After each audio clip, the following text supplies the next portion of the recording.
bienvenue dans une nouvelle vidéo avec Déborah. Voilà.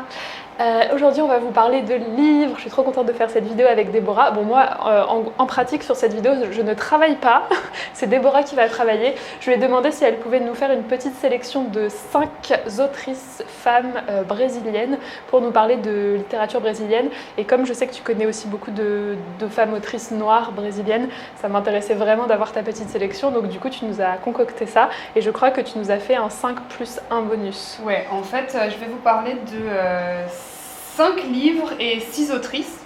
Comme je te disais, il y en a une dont je n'ai pas de livre actuellement, mais dont je connais le travail via les réseaux sociaux, internet, etc. Et donc ce sont toutes des autrices afro-brésiliennes, donc toutes noires, d'âges très différents et de moments de publication aussi très très différents, des thèmes différents et donc voilà. Bah c'est parti. De mes règles. C'est angoissantes qui sont en train de renforcer le cercle vicieux. Qu'est-ce qui a fait que cette histoire elle a été connue? Dans ce cas-là, en fait, on sait que les patients ne vont pas pouvoir les...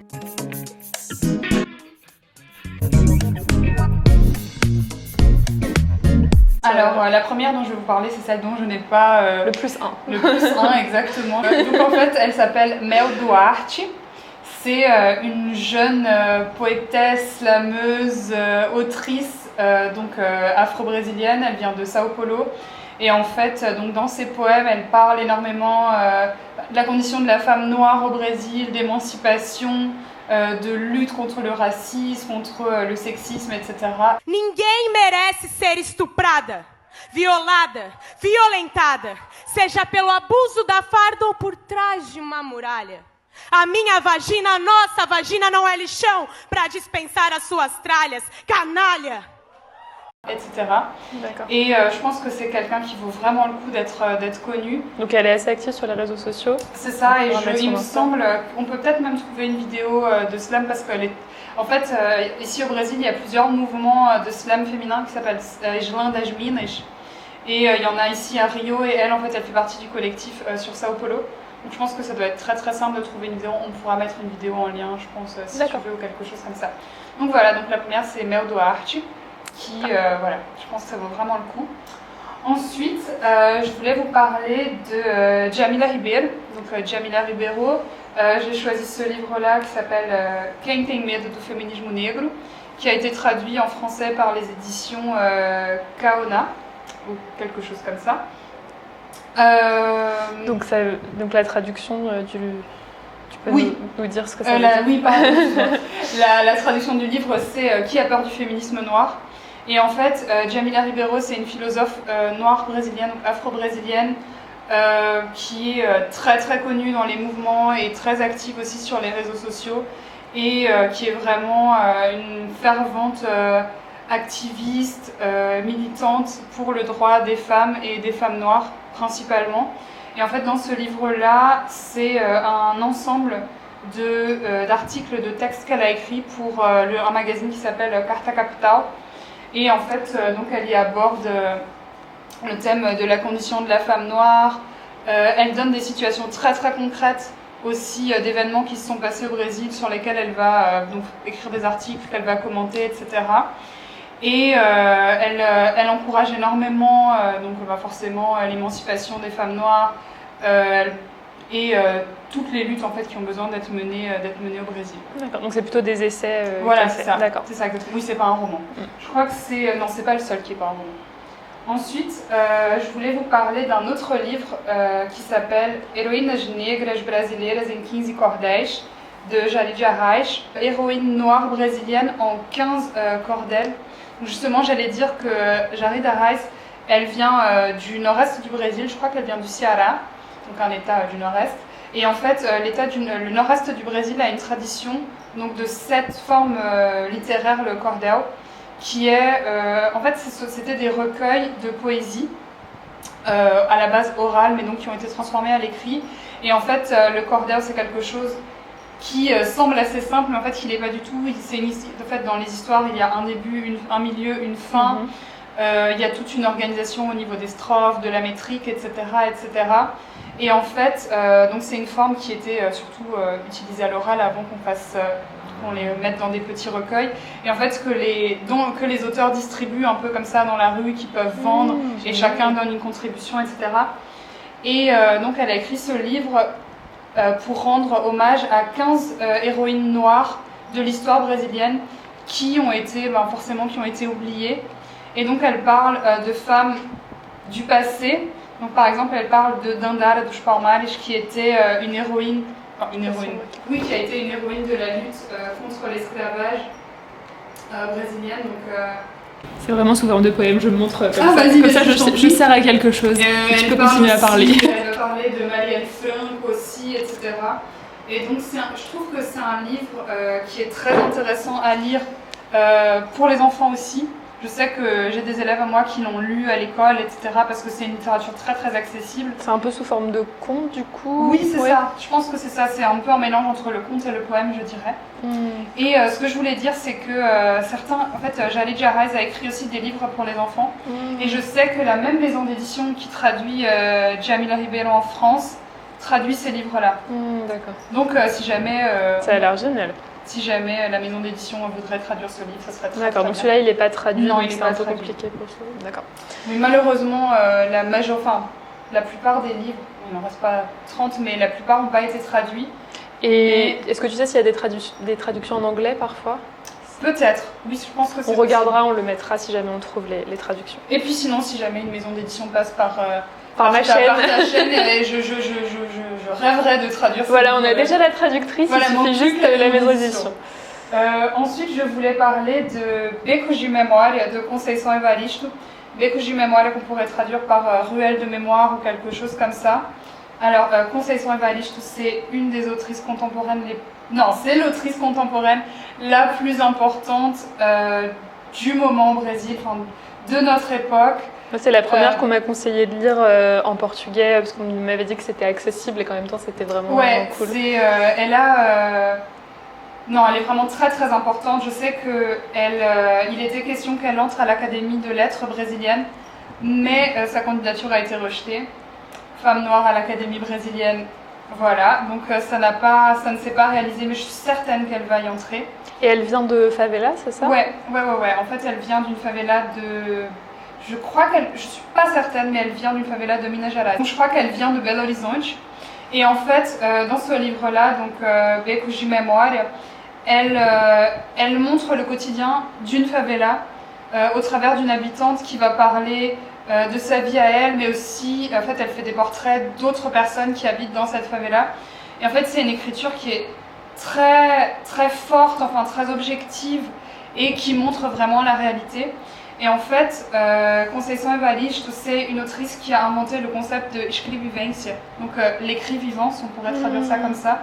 Et en fait, donc c'est une écriture qui traduit et qui montre comment vivent les personnes, tu vois, dont l'objectif c'est vraiment de montrer comment vivent les personnes et leurs sentiments aussi. Donc voilà, Conceição Evaristo, elle est merveilleuse.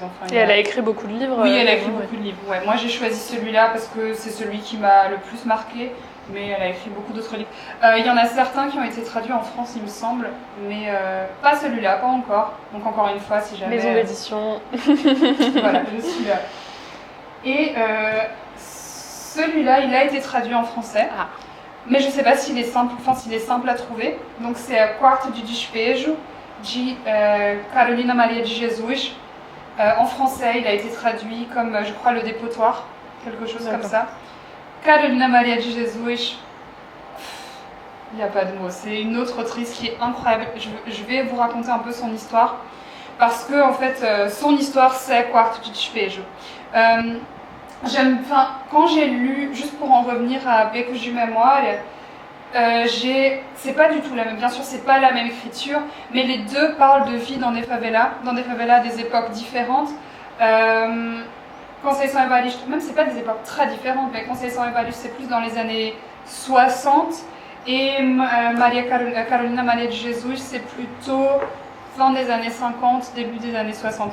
Et en fait, ces deux, j'ai pas dit, mais donc je pense que c'est assez logique que Conceição Evaristo parle d'une favela à Minas Gerais et Carolina Maria de Jesus d'une favela à Sao Paulo. Et en fait, elle parle donc de sa situation de vie dans une favela au moment où Sao Paulo est en train de grandir, en train de devenir une grande ville.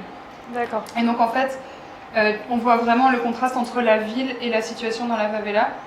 Et en fait, c'est vraiment sa vie à elle. Il y a les dates, les moments de sa vie, etc. Et en fait, Carolina Maria de Jesus a écrit ça sur des feuilles de papier qu'elle trouvait dans les ordures. Ah ouais, d'accord. Et elle a écrit ça, c'était vraiment son journal. Et en fait, un jour, elle a rencontré un journaliste qui s'est intéressé à ses écrits, qui a décidé de les publier. D'accord. Et du coup, elle n'a pas eu d'éducation littéraire à l'université, etc. Et Valia Conceição, oui, elle est professeure. Elle, si, d'accord. Elle est professeure, et alors que Carolina Maria de Jesus, non. Et d'ailleurs, dans ce livre-là, on voit que l'écriture est très simple. Enfin, elle parle de sa vie. Parfois, par exemple, elle raconte, voilà, ce matin, je me suis réveillée, j'ai fait du café, il n'y avait pas de sucre ou des choses comme ça. Donc c'est juste sa vie, ou alors elle va parler du voisin, mon voisin a fait ci, a fait ça.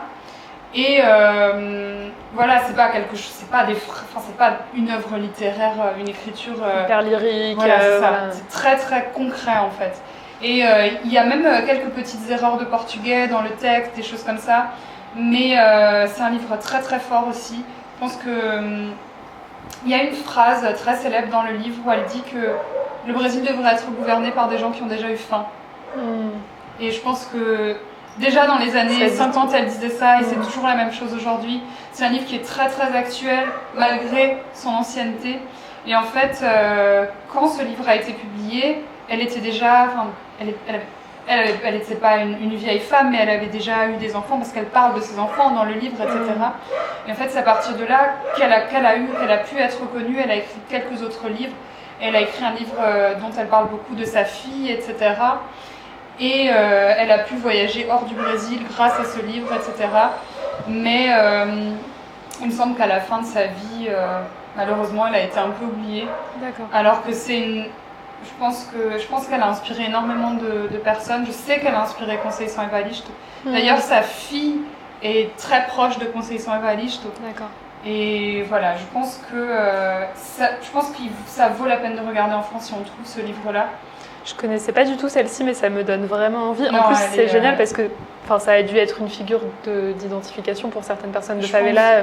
Le fait qu'il y en ait une qui ait réussi à écrire, c'est tellement fort. C'est incroyable. Surtout la manière dont elle a écrit sur des papiers qu'elle a trouvés comme ça, et ça a été publié. Enfin, et puis elle raconte qu'elle a quand même essayé de faire publier, etc.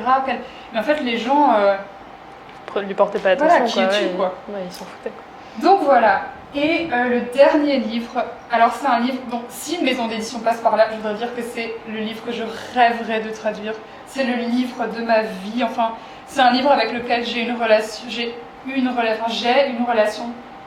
très très forte. C'est un livre qui est énorme. Tu avais quel âge quand tu l'as lu pour la première fois? Non, mais je l'ai lu là, je l'ai lu en décembre. En décembre, d'accord, donc c'est récent. En décembre, donc ça fait moins d'1 an, mais c'est un livre qui a été publié en 2006. C'est un sacré pavé. Ouais, c'est juste imaginez-moi dans le métro à lire ce livre. Et à chaque fois, il y a plein de gens qui me proposaient de m'asseoir parce que je lisais le livre dans le métro. En plus, c'est pas si fréquent que ça de voir des gens lire dans le métro au Brésil, enfin même dans l'espace public. Non, c'est pas très fréquent. Souvent, on rigolait parce que quand on est entre Français à la plage, on est les seuls à lire des livres. Non, ici, c'est pas très très fréquent. Et donc en fait, c'est un livre, je vous dirai le titre tout de suite, mais c'est un livre qui a été publié en 2006 et moi j'en ai entendu parler l'année dernière justement à une conférence où j'entendais Conceição Evaristo et l'autrice de ce livre. Ah, donc tu l'as rencontrée, enfin tu l'as vu. Je les ai vus, ouais. Et en fait, elle parlait de ce livre-là et je suis sortie de cet événement en me disant il faut que je m'achète ce livre.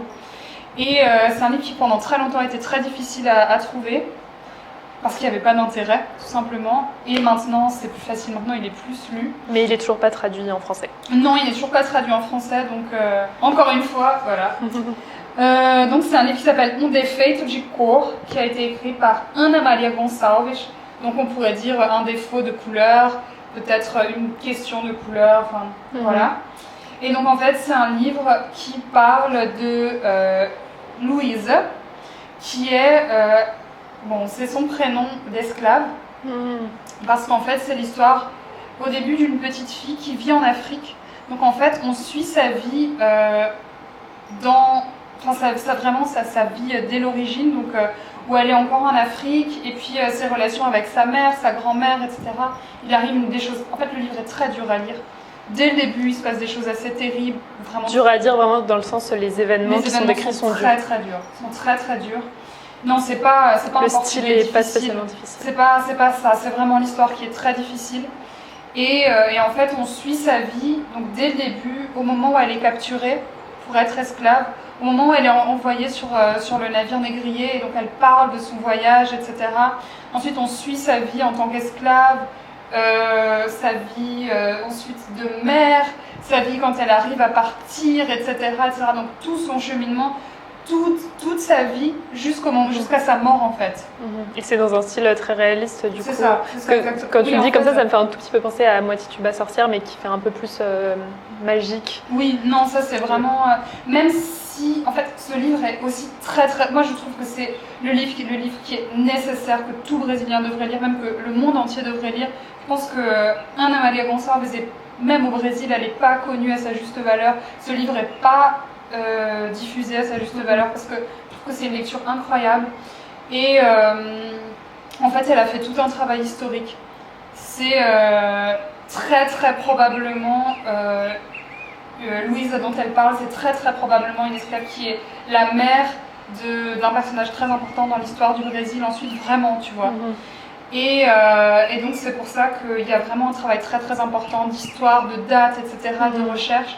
On parle beaucoup aussi des cultes des religions afro-brésiliennes, on parle d'événements historiques comme par exemple la révolte des Malais, donc les Malais qui étaient les esclaves musulmans ici au Brésil.